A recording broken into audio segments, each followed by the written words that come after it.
picture two people. One of them escapes into meticulously crafted fantasy worlds to numb the pain of their real life. On the other side of the planet, a second person is relentlessly building an empire. Their days a blur of grueling discipline, convinced they're conquering reality. They'd probably see themselves as polar opposites, the escapist and the overachiever. But what if I told you they're both trapped by the exact same lie? A delusion designed not to help them escape or achieve, but simply to help them feel better in a world that feels totally overwhelming. Let's look a little closer at these two characters. First up, the escapist.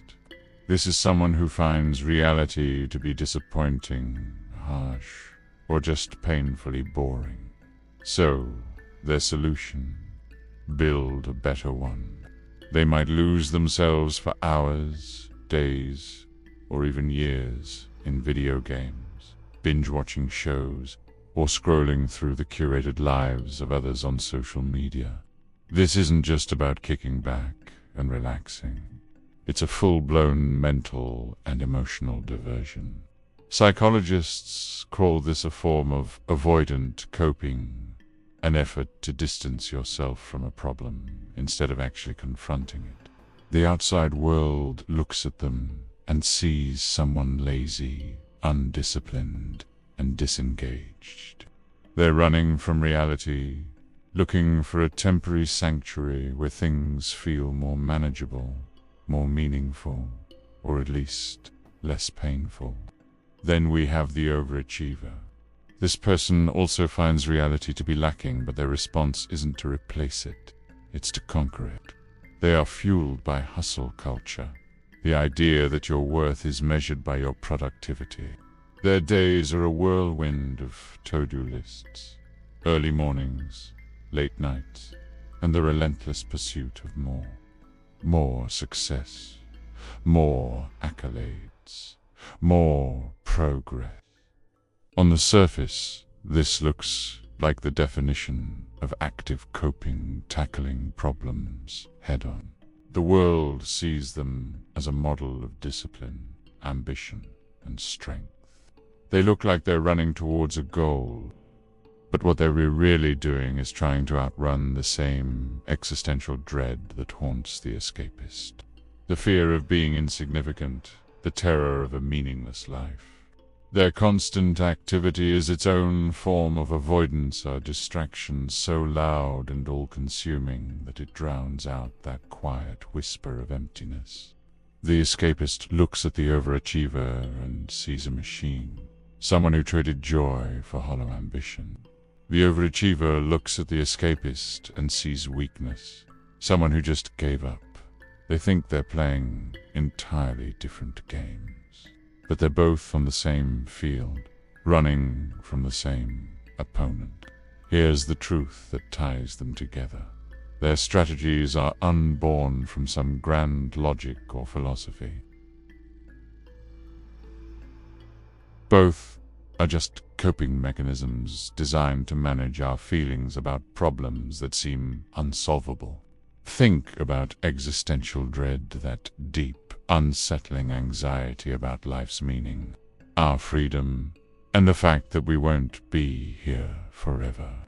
You can't exactly make a 5-step plan to solve that. It's an unchangeable part of life. And when we face stress we feel we can't control, we switch to what psychologists call emotion-focused coping. We stop trying to fix the problem, and we start trying to fix the feeling.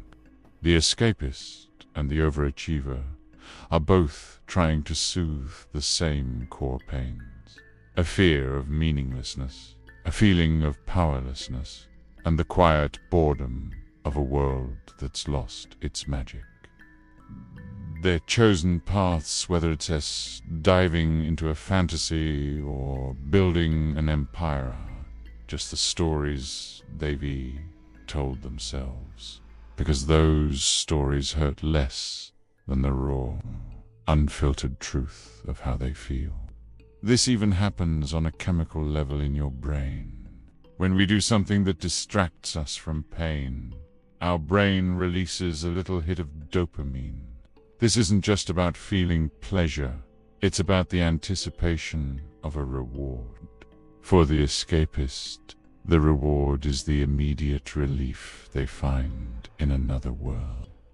For the overachiever, the reward is the validation of another goal, another step taken away from feeling worthless.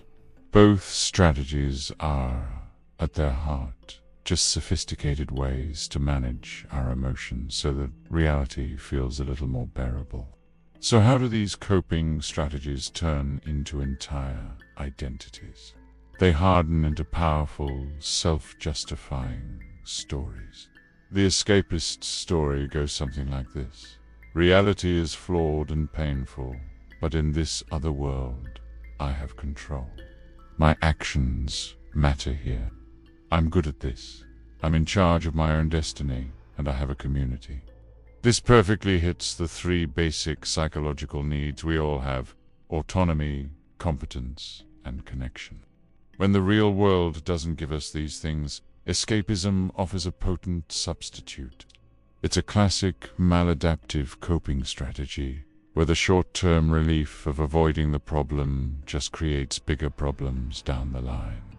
The more time they spend in the simulated world, the less prepared they are to handle the real one. Meanwhile, the overachiever's story is, reality might be meaningless, but I will force meaning onto it through sheer willpower. My suffering is productive. My discipline is heroic. The legacy I'm building will be the proof that my life mattered. This is a textbook example of meaning-focused coping. They aren't solving the problem of meaninglessness. They're just reframing the situation to find a silver lining that matches their values. Values like strength, perseverance, and achievement. Their hustle isn't just work. It's a philosophical stand against the void. But this is also an escape. It's an escape from the vulnerability of admitting that some things are out of our control. It's an addiction to the feeling of progress, a compulsion to keep climbing so they never, ever have to look down. One distracts themselves with fictional worlds. The other distracts themselves with real-world goals. One numbs their pain by consuming. The other tries to transcend their pain through relentless production. But both are just running from the simple and sometimes uncomfortable act of just being. So, which side of this coin do you land on? When things get overwhelming, do you tend to build a fantasy world to escape into? Or are you building an empire to escape with? Let me know in the comments below. It's pretty powerful to see how this pattern shows up in our own lives. Neither of these strategies is free. They both come at a huge cost. For the escapist, the cost is atrophy. The more they retreat from the world, the more the world itself becomes a source of anxiety. Social skills can wither, professional ambitions can dissolve, and the responsibilities they're avoiding don't just vanish, they pile up, making an eventual return to reality even more terrifying. The very act of avoiding their feelings, while it feels good in the moment, actually makes the stress worse in the long run. The gap between who they want to be and who they are becomes a chasm of guilt and shame. For the overachiever, the cost is burnout. The empire they build becomes a prison with golden bars. Their self-worth is so tangled up with their productivity that they can never rest. To stop hustling would be to finally face the feelings of inadequacy they've been running from their entire life. This leads to chronic stress, emotional exhaustion, and feeling disconnected from the very work they thought defined them. They win the game but lose themselves, only to find that the view from the top of the mountain is just as empty as the valley below. They're just as trapped as the escapist, but their cage is one they built themselves, brick by painful brick. Ultimately, the cost for both is the same: their freedom. Both are slaves to a psychological loop that demands bigger and bigger doses to keep the bad feelings away. Neither one is truly present in their own life. One is living in a fantasy of the future, a fantasy of their own making. If running away and building an empire are just two sides of the same counterfeit coin, what's the alternative? It isn't a quick fix or a new productivity hack. It's what you might call acceptance or mindfulness. It is the radical choice to stay present in your reality without needing to numb it or build a monument on top of it. It's the path of simply showing up. This path is profoundly difficult because it requires you to do the one thing both the escapist and the overachiever are desperate to avoid: feel the full weight of your own reality. It means acknowledging the discomfort, the boredom, the anxiety, even the meaninglessness, without immediately reaching for a distraction or a new goal. It asks the practice of noticing your impulse to run, whether it asks to Netflix or to your to-do list, and just ... not acting on it. This doesn't mean you can never enjoy a movie or strive for a goal again. It means your actions are no longer compulsively driven by running away from pain. You engage with the world not as a means of escape, but as an end in itself. You learn to find meaning not in grand stories of heroism or fantasy, but in the small details of the present moment.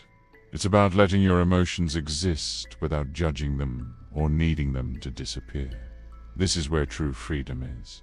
Not in a more immersive fantasy or a more impressive achievement, but in the quiet, courageous ability to just be here now, without needing a story to make it bearable. We started with two people who seemed like total opposites. The one who runs away into fantasy and the one who tries to conquer the world through sheer discipline. But we've seen that this is an illusion. The escapist and the overachiever are just two different flavors of the same fundamental human urge to run from uncomfortable feelings. Their strategies, one of passive avoidance, one of active avoidance, are just different stories they tell themselves to make the pain of being human feel survivable. Running is a choice, whether it's into a digital world or towards the next rung on the corporate ladder. But so is standing your ground. So is the choice to be present with whatever is, right here, right now. The real question isn't how to build a better escape or a stronger empire. The real question is, can you bear to live without one? And what might you discover if you tried?